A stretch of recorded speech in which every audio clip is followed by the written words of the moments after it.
Hello students, in today's class we are going to learn 7th standard geography lesson number 6 that is natural regions. So आज हम देखने वाले हैं इस lesson का पार्ट 3 मीन्स लास्ट पार्ट देखने वाले हैं। पार्ट 1 एंड पार्ट 2 में हमने यहाँ तक कवर कर लिया था। सो आई होप कि आपने देखा होगा। ठीक है, ज़रूर देख लेना पार्ट 1 पार्ट 2, तो आपको ये पार्ट 3 भी समझ में आएगा, अदरवाइज़ आपको कम समझ में आएगा। ठीक है, तो चलिए देखते हैं। देखिए पार्ट 2 में मैंने आपको बताया था जैसे कि लोकेशन, एक्सटेंट, रीजन, क्लाइमेट, जो 6 हमने रीजन्स देखे थे। ठीक है, जो कि natural regions from the poles to the equator, pole से लेके इक्वेटर तक के बारे में जितने भी रीजन आते हैं उनके अलग अलग नाम, जैसे कि टुंड्रा रीजन जो पोल पे होते हैं, टाइगा रीजन जो उसके नीचे होते हैं।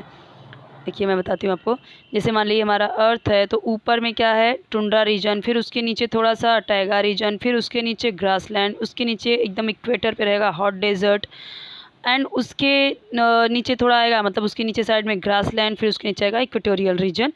ये अलग अलग चीज़ें हमने देखी थी।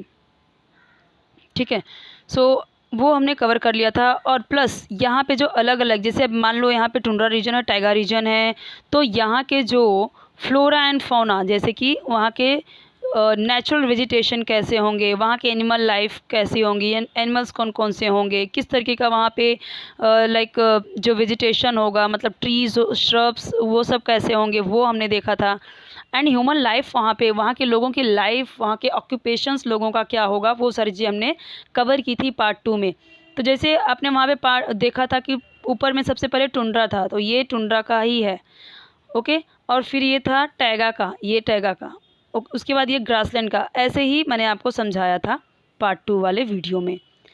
अब हम यहाँ पे बात करेंगे, यहाँ तक तो मैंने आपको पढ़ा दिया था पार्ट 2 में, कि जो हमने देखा था पार्ट 2 में, अभी जो मैंने आपको बताया टुंड्रा, टैगा, वो अलग अलग जो रीजन्स बताया, वहाँ का vegetation life, animals life, occupation humans के, वो सारी चीज़ें किस पे डिपेंड करती थी। जो नेचुरल रीजन था अलग अलग डिवाइड किया गया था 6 पार्ट में, तो वो बेसिस था, किस पे बेसिस था कि कितना, मतलब कि availability of water and temperatures, कितनी सनलाइट मिलती है, वाटर कितना मिलता है, उसके अकॉर्डिंग वहाँ पे हमने देखे कि 6 रीजन्स बांटे गए हैं, मतलब इस तरीके से डिवाइड किए गए हैं।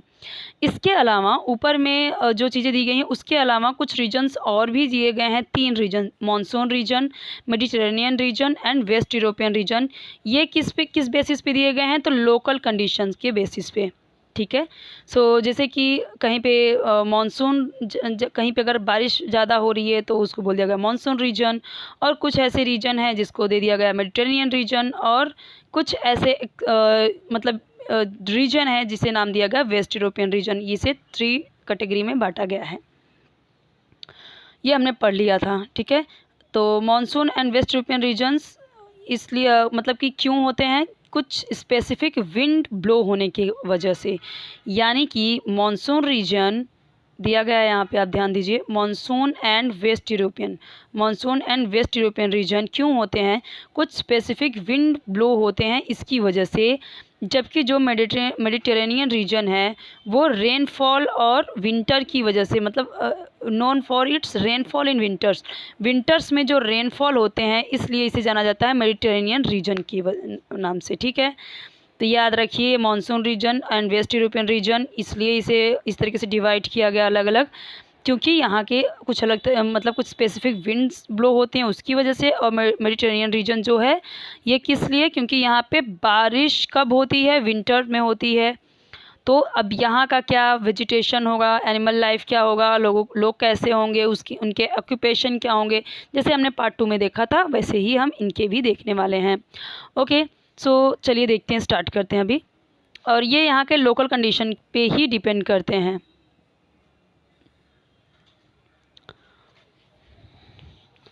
Now first one is monsoon region. North and south of the equator between 10 degree and 30 degree north and south. ध्यान दीजिए, ये बार बार आपको समझ में आना चाहिए। इक्वेटर की लाइन ये होती है, और क्या बोला गया है, नॉर्थ एंड साउथ दोनों साइड में। तो नॉर्थ एंड साउथ दोनों साइड में क्या होना चाहिए, यहाँ पे पैरेलल्स, ऐसे पैरेलल्स। ओके, तो इक्वेटर पे होता है ये 10 डिग्री से 30 डिग्री तक। ये आपका 0 डिग्री हुआ, उसके बाद 1 डिग्री ऐसे करके 1 से लेके 10 तक, 10 डिग्री तक ये, और 10 से लेके 30 तक, बिटवीन 10 टू 30, 10 के और 30 के बीच में होता है। ठीक है, दोनों साइड में, नॉर्थ हेमिस्फीयर में भी और साउथ हेमिस्फीयर में भी। यहाँ से 0 डिग्री होता है, उसके बाद 1 2 3 4 5 6 7 8 9 10, और सो 10 से लेके बिटवीन 10 एंड 30 डिग्री में ये होता है मानसून रीजन। ठीक है, मानसून रीजन किस में आता है, तो 10 डिग्री से लेके 30 डिग्री नॉर्थ एंड साउथ दोनों में ही आएंगे।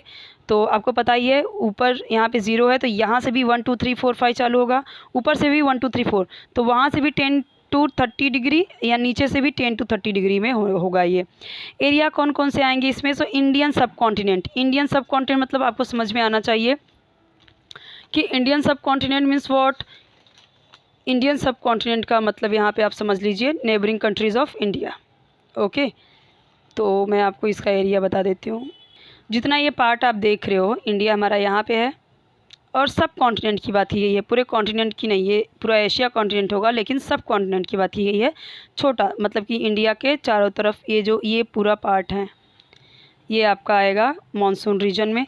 इसमें आपका चाइना इधर, और भूटान, नेपाल, ठीक है, फिलीपींस, ये सब आ जाएंगे, अलग अलग कंट्रीज़।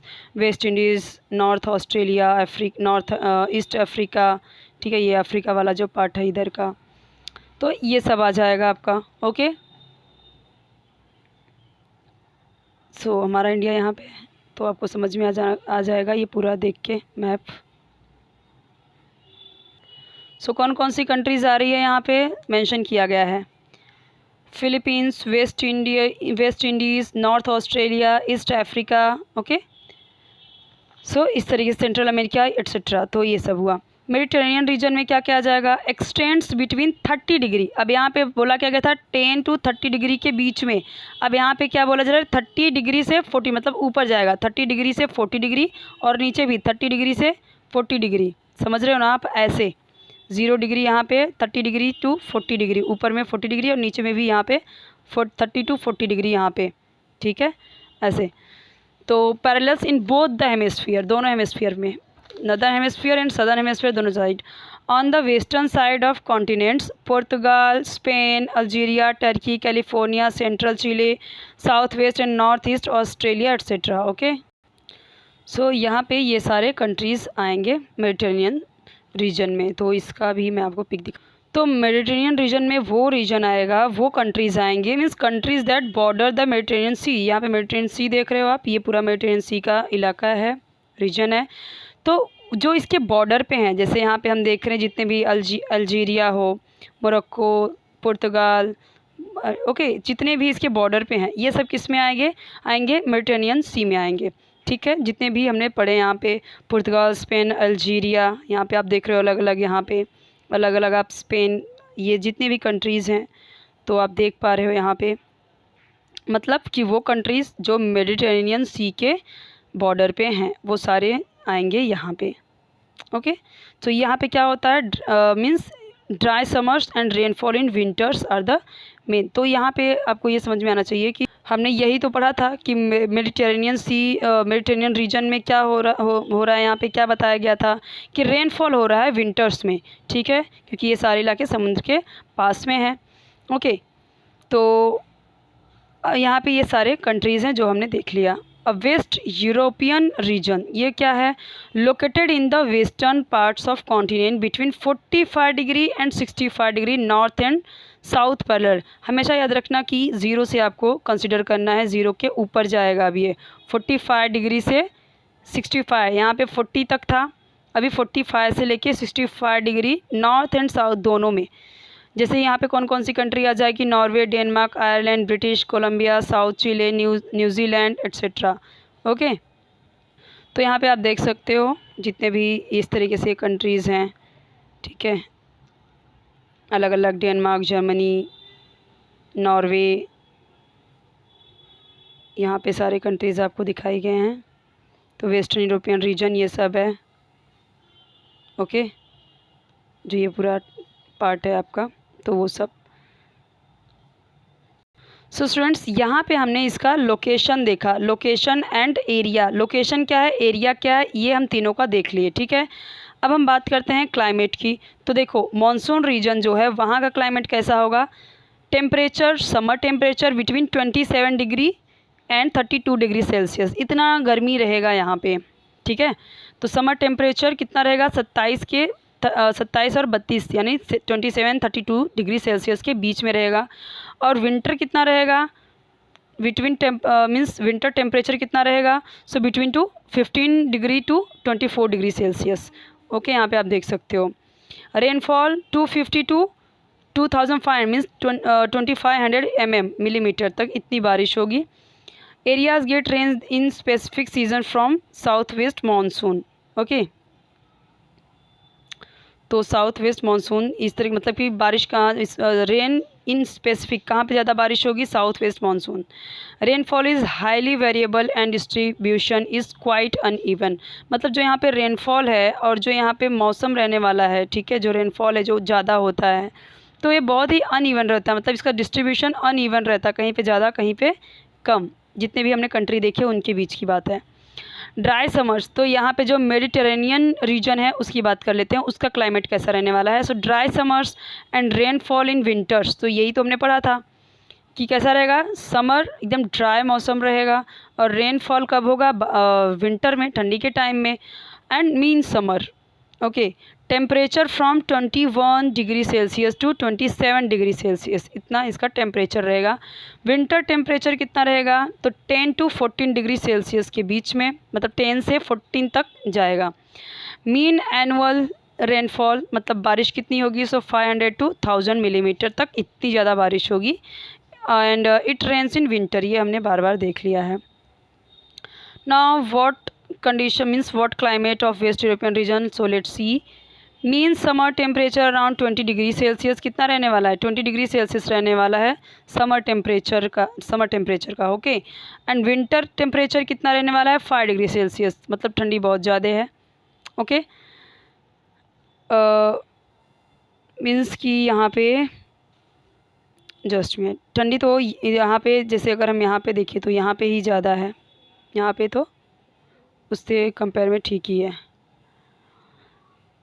मीन रेनफॉल, मतलब कि आप समझ रहे हो यहाँ पे टेम्परेचर एकदम से घट जाता है, तो जितना ज़्यादा घट जाएगा टेम्परेचर, ठंडी उतनी ज़्यादा बढ़ जाएगी। टेम्परेचर से मतलब क्या है, तापमान जो है वो यहाँ पे कितना हो जाएगा, 5 डिग्री सेल्सियस, तो यहाँ पे ठंडी बहुत ज़्यादा।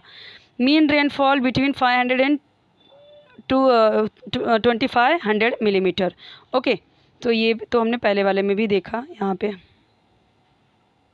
250 टू 2500 था और यहाँ पे 500 टू 2500 है। Rainfall mostly in the form of cyclones, बारिश कब होगी, साइक्लोन के फॉर्म में। जैसे हम देखते हैं ना हमारे यहाँ पे साइक्लोन आता है तो बारिश कितने कितने दिन तक रहती है जब तक साइक्लोन नहीं निकल जाता। और cyclones associated with westerlies, easterlies westerlies मैंने आपको पढ़ाया है ये विंड वाले लेसन में, ठीक है। तो किस तरीके से ईस्टर्लीज एंड वेस्टर्लीज हवाएं चलती हैं, वेस्ट साइड से जो चलती हैं उसको वेस्टर्लीज, ईस्ट साइड से जो हवाएं चलती हैं वो ईस्टर्लीज। तो तभी साइक्लोन जब इस तरीके से वेस्ट साइड से आता है तो यहाँ पे बारिश आती है। It rains throughout the year, साल भर बारिश होती है। एंड क्लाइमेट इज़ माइल्ड, इसलिए ठंडी भी ज़्यादा पड़ेगी। Now what about natural vegetation, तो देखिए जो मॉनसून रीजन है यहाँ पे semi evergreen and deciduous forest. तो deciduous forest means like shedding its leaves annually, मतलब जो अपने शेड करते हैं, जो अपने लीव्स हैं वो शेड करते हैं एक स्पेसिफिक टाइम पीरियड पे। जो सेमी एवरग्रीन मतलब कि एवरग्रीन रहते हैं, बट सेमी एवरग्रीन का मतलब क्या होता है, एक साल में वो अपने पत्ते शेड कर देते हैं। और क्यों करते हैं ये मैंने आपको बताया था पार्ट 1 या पार्ट 2 में। Vegetation depends on the distribution of rainfall, जिस जगह पे जितनी बारिश होगी वहाँ पे उतना वैसा वहाँ पे ट्रीज एंड फॉरेस्ट रहेगा। Depends on the distribution of rainfall, तो यहाँ पे आपको समझना है जहाँ पे जितनी बारिश वहाँ पे उतना पेड़। कौन कौन से यहाँ पे ट्रीज देखने को मिलेंगे, बनियान, पीपल यानी जो बरगद का पेड़ है, पीपल का पेड़ है, टिक जो होता है, जो सागौन होता है बहुत बड़े बड़े होते हैं, उसकी पत्तियाँ बहुत ऐसे चौड़ी चौड़ी होती हैं, ठीक है। तो इसकी खेती भी की जाती है क्योंकि इसके जो पेड़ जो लकड़ियाँ हैं ना बहुत महंगी बिकती हैं। साल सागौन इसी को कहते हैं, टिक मतलब सागौन बड़े बड़े पत्ते होते हैं। एंड शीशम, इसके बहुत छोटे छोटे पत्ते होते हैं, कुछ ऐसे होते हैं, बहुत ही अच्छे दिखते हैं दिखने में, ठीक है, ऐसे होते हैं, बहुत मजबूत लकड़ी होती है इसकी, बहुत स्ट्रॉन्ग होता है। एंड सैंडलवुड जो चंदन की होती है लकड़ी। एंड सिंचोना, ये क्या होता है, ये अगर मैं आपको बताऊं तो ये इसका कल्टीवेशन किया जाता है, इसके मीन्स इसके बहुत ही फ्रेगरेंट फ्लावर्स भी होते हैं and it's cultivated for its bark. इसकी जो छाल होती है ना, पेड़ के जो ट्रंक पे रहते हैं जो लकड़ियाँ, वो उसके लिए इसका कल्टीवेशन किया जाता है सिंचोना का। बैम्बू आपको पता ही है, जो बांस होते हैं आपको पता ही है, बैम्बू। अकेशिया, बबुल का पेड़, श्रब्स एंड ग्रासेस भी यहाँ पे पाए जाते हैं। अब बात करेंगे मेडिटेरेनियन रीजन की, तो यहाँ की कैसे हैं वेजिटेशन, क्या है, तो thick small and oily leaves. कैसे हैं यहाँ पे, ऑयली लीव्स हैं, ठीक है। तो क्योंकि हमें पता है यहाँ पे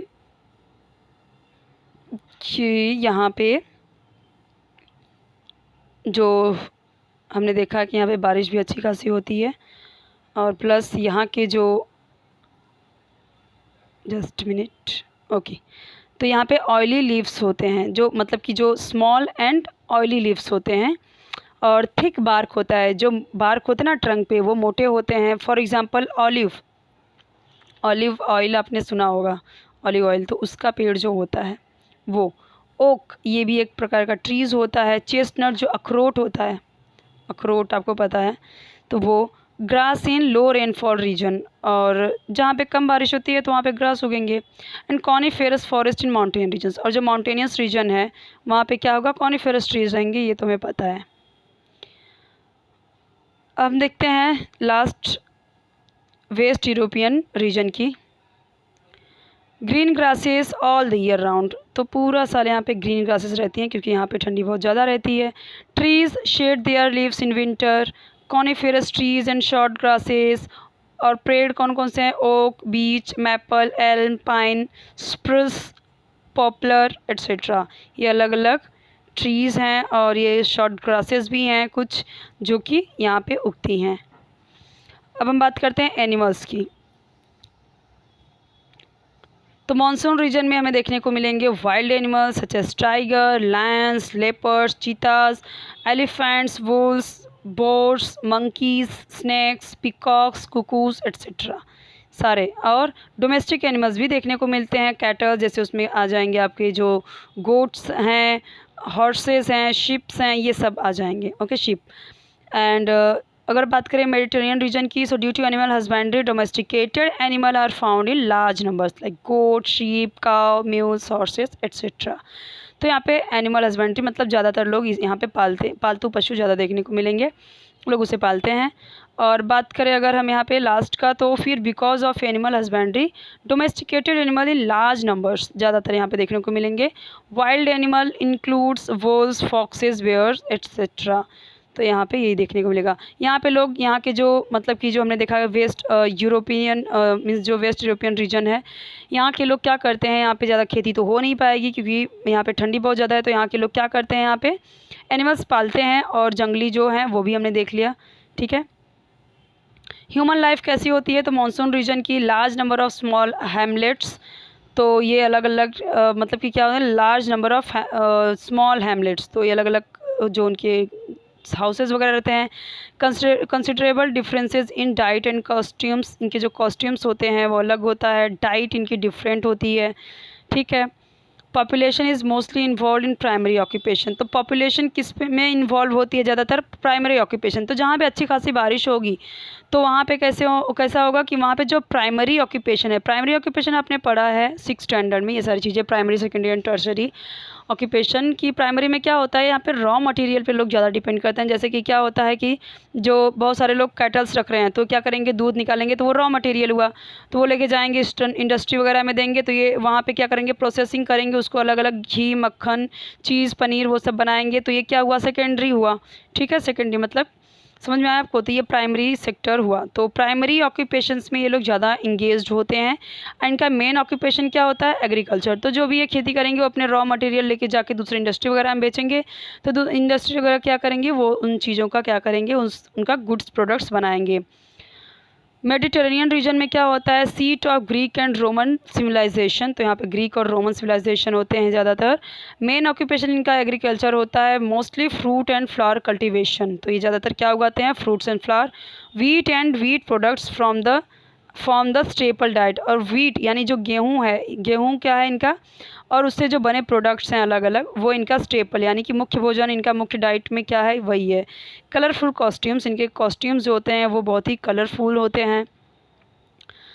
एंड वेस्टर्न यूरोपियन रीजन में क्या है, इंडस्ट्रियस एंड इंथुजियास्टिक। ये कैसे होते हैं, इंडस्ट्रियस होते हैं।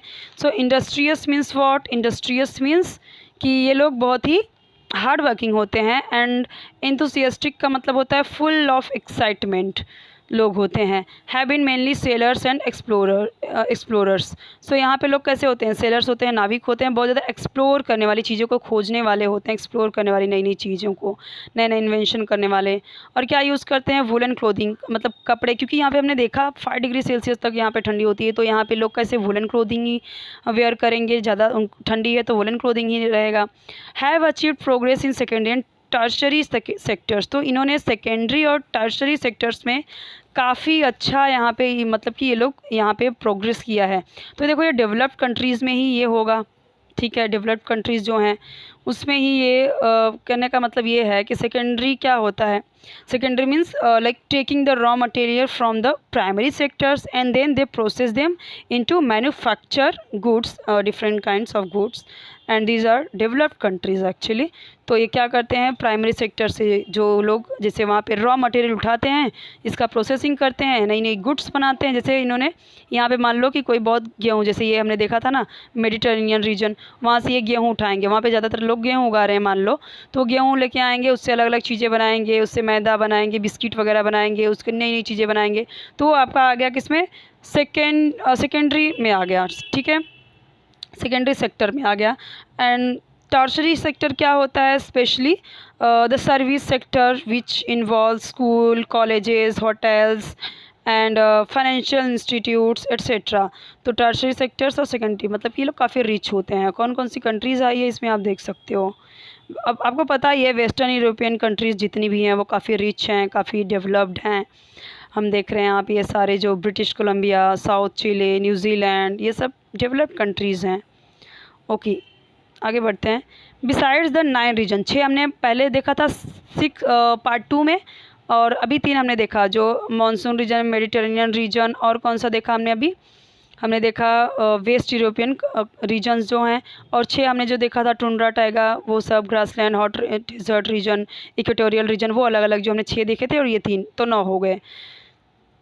तो हमने वो पूरा पढ़ लिया, हमने देख लिया इनके अलग अलग रीजन्स हैं और कुछ स्पेसिफिक कॉन्टिनेंटल लोकेशन में ही ये हैं।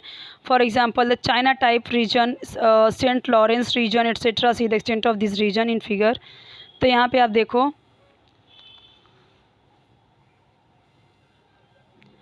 यहाँ पे आपको एक चीज़ ध्यान देना है।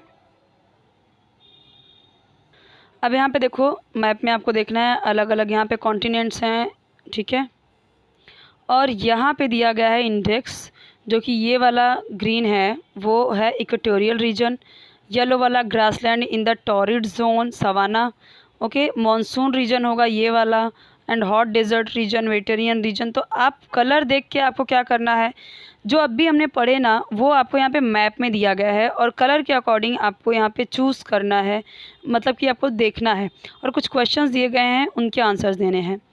So answer the following question after studying the above map. तो which natural region are found in India, India में कौन सा रीजन देखने को मिले, कौन सा रीजन है, which natural region, natural region कौन सा है, यहाँ पे हमने पढ़ा अलग अलग, टुंड्रा, टाइगा। तो यहाँ पे देखो इंडिया हमारा कहाँ पे है, यहाँ पे है। अब देख रहे हो ये हमारा इंडिया का पार्ट है जो कुछ इस तरीके से आएगा, ठीक है, यहाँ पे। तो कौन सा रीजन है यहाँ पे,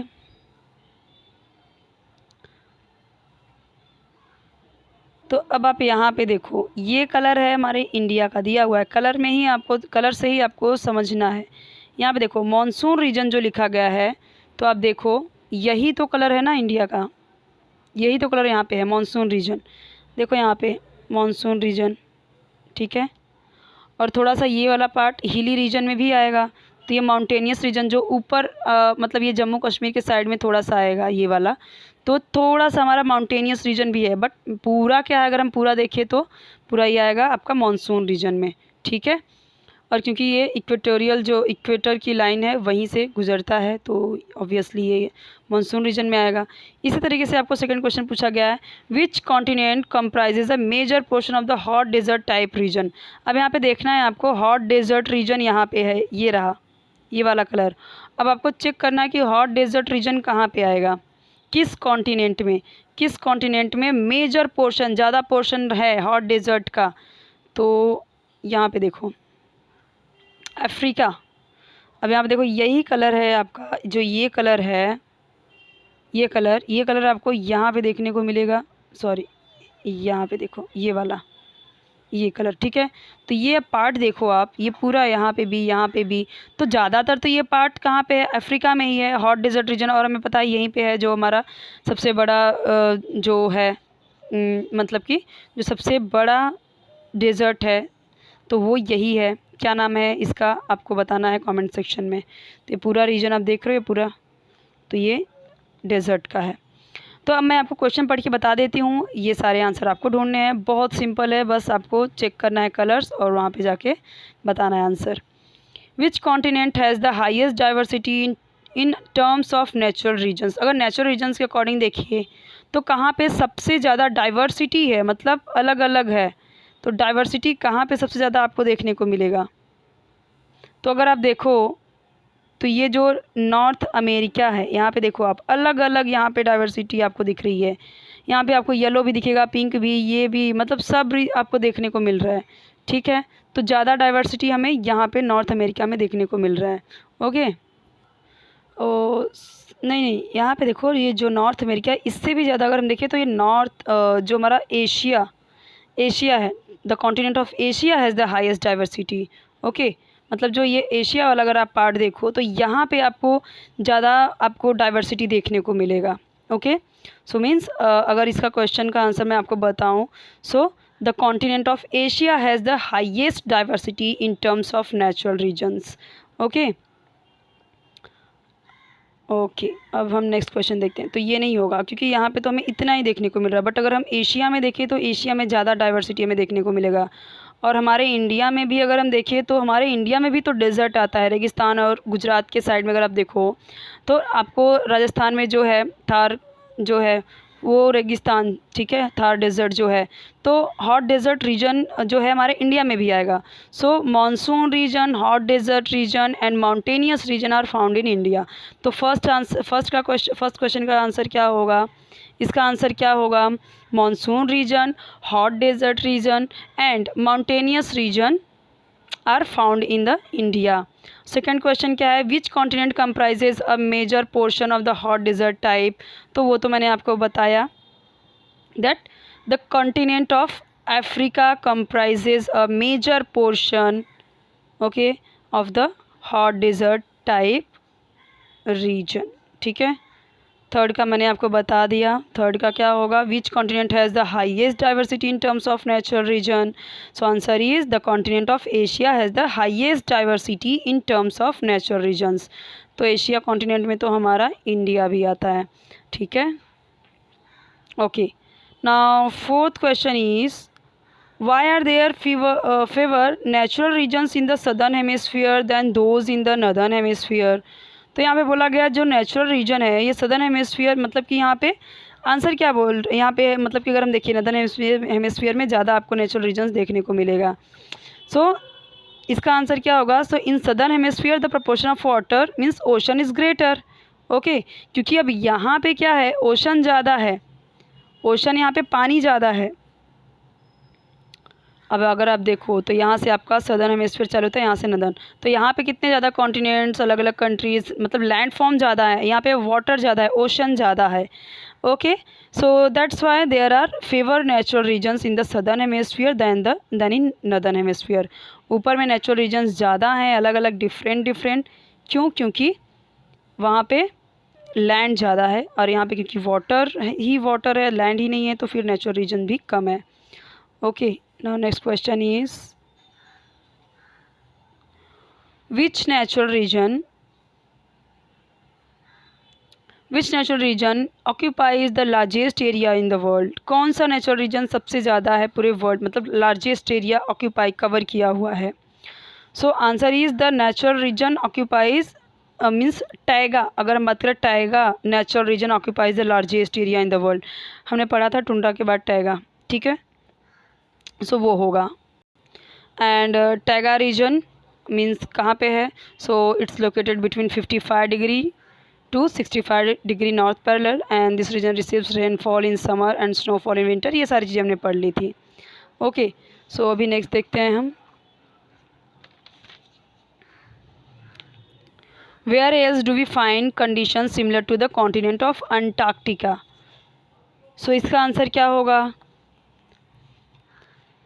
condition similar to the continents of Antarctica are also found in Arctic region। Same ही है ना, दोनों जगह पे पोल ही तो है, नॉर्थ पोल साउथ पोल, दोनों जगह पे बर्फ फ्रीजिड जोन है दोनों ही, तो ये सेम सिमिलर है, ठीक है। तो क्या पूछा गया? Where else do we find condition similar to the continent of Antarctica.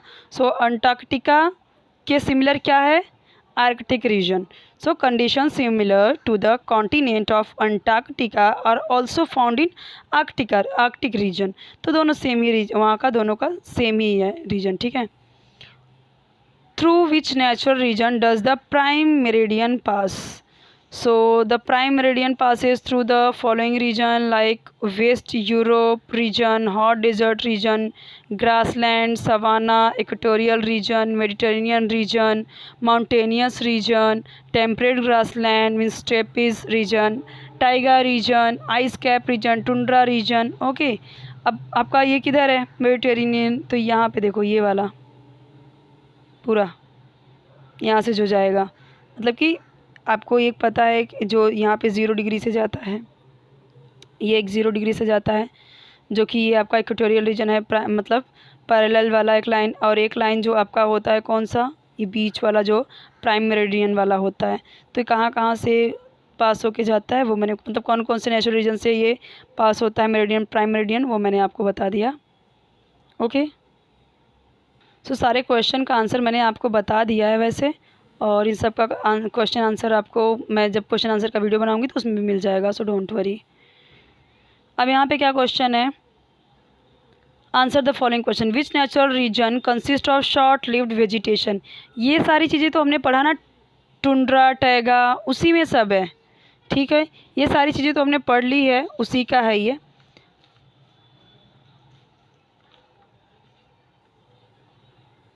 तो फर्स्ट का आंसर होगा आपका टुंड्रा रीजन, ठीक है। In which natural region will you find the cross, ये हमने पढ़ा था। सो ये जो हमने पढ़ा है ना, उसी सब का वही सब आपको क्वेश्चन दिया गया है, ठीक है, आपको आंसर देना है, तो ये आपको बताना है कमेंट सेक्शन में। तो which region has winter rains, अब भी तो हमने पढ़ा ये, ठीक है।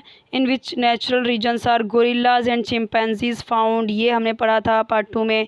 In which natural region is the land surface in the forest devoid of vegetation. Students ये सारे जो हमने पढ़ लिया है ना वही सब है, और यहाँ पे जितने भी क्वेश्चन हैं वो सब जो आपने पढ़ा है वही दिया गया है, उसका आंसर आपको देना है। और इसका आंसर मैं आपको बता देती हूँ, क्योंकि ये थोड़ा आपको बताना है, थोड़ा एक्सप्लेन करना है, तो मैं एक्सप्लेन करके बता देती हूँ। Why are people in the hot desert engaged mostly in animal rearing? तो इसका आंसर क्या होगा?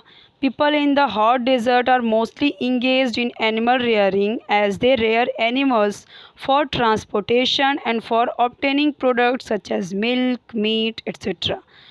Why do people in hot desert live a nomadic life? तो the amount of rainfall is very low in hot desert, है ना, हमने तो ये पढ़ा था। So due to scarcity of water agriculture is not practice, वो नहीं कर सकते agriculture. So on a large scale in hot desert. Okay, तो ये हमें पता है कि इतना ज़्यादा हॉट डेजर्ट होने की वजह से वो एग्रीकल्चर नहीं कर सकते। So people in hot desert live nomadic life, वो यहाँ वहाँ पे घूमते रहते हैं, जहाँ पे उनको खाने को मिल जाए वहीं चले रुक जाते हैं। Okay, so why are carnivorous animals found in the grassland? जो कार्निवरस एनिमल होते हैं, तो मतलब कि जो नॉन वेजिटेरियन एनिमल्स होते हैं, जैसे कि लेपर्ड, चीता, ये सब, वुल्फ्स, हाइना, ये सब ग्रासलैंड में क्यों रहते हैं? ग्रासलैंड वो तो खाते नहीं हैं घास, तो फिर वो क्यों रहते हैं ग्रासलैंड में? because large numbers of herbivorous animals such as zebras, giraffes, buffaloes, kangaroos, deer, etc. are found in grassland. वो खाते हैं घास, वो तो वहीं पे रहेंगे ना. So carnivorous animals hunt herbivorous animals. So carnivorous animals are found in the grassland. तो इसका आंसर ये होगा. ठीक है. अच्छा, एक क्वेश्चन यहाँ पे और दिया गया है. Why are animals like lions not found in equatorial forest. तो यहाँ पे बहुत ही अच्छा सवाल किया गया है कि जो एनिमल्स जैसे कुछ लाइक लायन है वो इक्वेटोरियल फॉरेस्ट में क्यों नहीं पाए जाते. इक्वेटोरियल फॉरेस्ट आपको पता है कि सनलाइट बहुत ही ज़्यादा मिलती है, तो बहुत ही ज़्यादा गर्मी होती है, तो बहुत ज़्यादा और ह्यूमिडिटी और हॉट की वजह से वहाँ पे लायन नहीं देखने को मिलता. ठीक है. ओके, आगे पढ़ते हैं हम. As one travels from the equator to the poles, the spectrum of biodiversity narrows down. अगर आप इक्वेटर से ऊपर की तरफ जाओ या नीचे की तरफ आते जाओ तो क्या होता है, जो बायोडाइवर्सिटी है ना वो धीरे धीरे कम होता जाता है. ओके, स्पेक्ट्रम मतलब जो रेंज है एनिमल्स एंड चाहे कुछ भी हो फ्लोरा फौना की, वो कम होते जाता है. This lead to the issue of availability of natural resources. ये क्यों होता है नेचुरल रिसोर्सेज, मतलब कि इससे क्या होता है जब इस तरीके से ऊपर ऊपर जाते हैं हम इक्वेटर से ऊपर, तो वो क्या होता है कि जो अवेलेबिलिटी ऑफ नेचुरल रिसोर्स है वो कम होते जाता है. And this adversely affects human occupations. और जब हम देखते हैं जो फ्लोरा फौना ये सारी चीज़ें कम होती जाएगी तो जो ह्यूमंस हैं उनकी भी लाइफ पे ये मतलब बहुत ही अफेक्ट पड़ेगा, क्योंकि वो भी तो उन्हीं पे डिपेंड करते हैं. This adversely affects human occupations. उनके काम पे ऑक्यूपेशन पे भी इफेक्ट करता है. मानसून रीजन में agriculture and allied activities from the main occupation of the people. हम देखते हैं कि जो मानसून रीजन है वहाँ पे लोग क्या करते हैं, एग्रीकल्चर करते हैं. ये सारी चीज़ एग्रीकल्चर से रिलेटेड जितनी भी एक्टिविटीज़ है उसमें वो इंगेज रहते हैं. In equatorial region occupations like gathering of gum, honey, rubber, lac etcetera, ये सारे काम करते हैं. इक्वेटोरियल रीजन की बात कर रहे हैं. ठीक है. और तो ये सारे काम पे मतलब फॉरेस्ट प्रोड्यूस जितने फॉरेस्ट की चीज़ें हैं उस पर वो डिपेंड करते हैं. जैसे अफ्रीका वगैरह आपको पता ही है कि ये सारी चीज़ें वो इस तरीके से कलेक्ट करते हैं जंगल से. इतनी ज़्यादा जंगल रहता है वहाँ पे. Taiga is a softwood forest. ठीक है. तो सॉफ्टवुड फॉरेस्ट होता है, इसलिए यहाँ पे lumbering is the main occupation there. कटाई करते हैं और उसी ट्रीज से हम देखते हैं जो माचिस होती है, पेंसिल है और जो पेपर वगैरह है वो उससे ही बनते हैं. In tundra region the main occupation is hunting and fishing. उनको और वहाँ पे टुंड्रा रीजन में तो एकदम बर्फ़ ही बर्फ़ है वहाँ पे और पेड़ उगने वाले नहीं, एनिमल्स उन बहुत कम मिलने वाले हैं. तो क्या करते हैं, हंट करते हैं, फिश करते हैं, उसी पे वो अपनी लाइफ को जीते हैं. Extensive farming is undertaken is grassland nowadays. आजकल क्या हो रहा है, जहाँ पे वहीं पे फार्मिंग की जाती है जहाँ पे घास ज़्यादा होती हैं. ठीक है. बहुत सारे वहाँ पे वो क्या करते हैं, फिर वो लोग ज़्यादा से ज़्यादा गाय भैंस रखते हैं, कैटल्स रखते हैं और उससे वो अलग अलग अपना प्रोडक्ट तैयार करते हैं उनके मिल्क से. Significant differences are found in the environment and available resource in different natural regions. तो अलग अलग मतलब इंपॉर्टेंट डिफरेंसेस हमें देखने को मिलते हैं एनवायरनमेंट में. ठीक है. नेचुरल रीजन्स, अलग अलग नेचुरल रीजन्स में the use of resources is dependent on that regions progress in the science and technology. और ये जो रिसोर्सेज हैं और यही रिसोर्सेज डिपेंड करती हैं उस रीजन के प्रोग्रेस में, साइंस और टेक्नोलॉजी में भी. जितना ज़्यादा नेचुरल रिसोर्सेज रहेगी उतना ज़्यादा लोग तरक्की करेंगे. Similarly the history and cultural organisation of that place also affects the life of the people. तो वहाँ की हिस्ट्री, वहाँ का कल्चरल ऑर्गेनाइजेशन भी लोगों की लाइफ को अफेक्ट करता है. ये सब का आंसर तो मैंने आपको बता दिया. ऑलवेज रिमेंबर में देखते हैं क्या है, not only human life but the entire living world on the earth depends on the available natural resource. सभी लोग नेचुरल रिसोर्सेज पे डिपेंड करते हैं, ना कि सिर्फ इंसान. Hence while utilising this resources we must think of all the living organisms. हमें कुछ भी चीज़ यूज़ करने से पहले हमें सोचना चाहिए सभी लिविंग ऑर्गेनिज्म के लिए. जब हम वाटर इतना यूज़ करते हैं, हम खाने की चीज़ों को इतना वेस्ट करते हैं, ट्रीज़ कट डाउन करते हैं, तो ये सब करने से पहले हमें सोचना चाहिए कि बाकी के भी जो लिविंग थिंग्स हैं, लिविंग रिसोर्सेज हैं, जो लिविंग एनिमल्स हैं, वो सब भी ये चीज़ों को यूज़ करते हैं. ओके. सो वेस्ट नहीं करना चाहिए. जितने भी लिविंग ऑर्गेनिज्म है वो भी नेचुरल रिसोर्सेज पे ही डिपेंड करते हैं. The concept the earth is one single family. जो अर्थ है वो सिंगल फैमिली है, उसी पे तो पूरी दुनिया डिपेंड कर रही है. Will become a reality only if we do that. तो ये जो सोच है हमारी कि the earth one single family, जो पूरी अर्थ है वो पूरी एक सिंगल फैमिली की दुनिया है, तो अगर हम इसके बारे में सोचेंगे, हम अगर करेंगे तो एक रियलिटी बन पाएगी, ठीक है, अगर हम इस पे ध्यान देंगे तो। क्या आप जानते हो, do you know about 25% of the desert on the earth are sandy desert. जो जितने भी 25% जो डेज़र्ट हैं अर्थ पे वो सैंडी डेज़र्ट है। Many of the desert are occupied by rocks exposure और covering by stony waste and pebbles. तो बहुत सारे जो डेज़र्ट हैं, मेनी ऑफ द डेज़र्ट तो ऑक्यूपाइड हैं किससे, रॉक्स एक्सपोजर से, रॉक्स की जो भी चीज़ें हैं कवर्ड है स्टोनी वेस्ट और पेबल्स से। And some have high hills with narrow rocky pinnacles. So कुछ तो ऐसे हैं जो मतलब रॉकी इस तरीके से ऐसे ढके हुए हैं, ठीक है।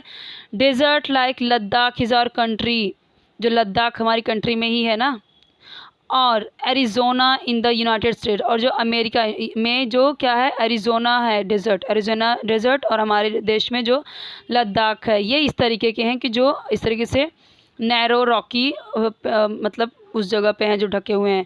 Strong winds blowing in the desert lift and deposit sand into make sandy hills और सैंड ड्यून्स।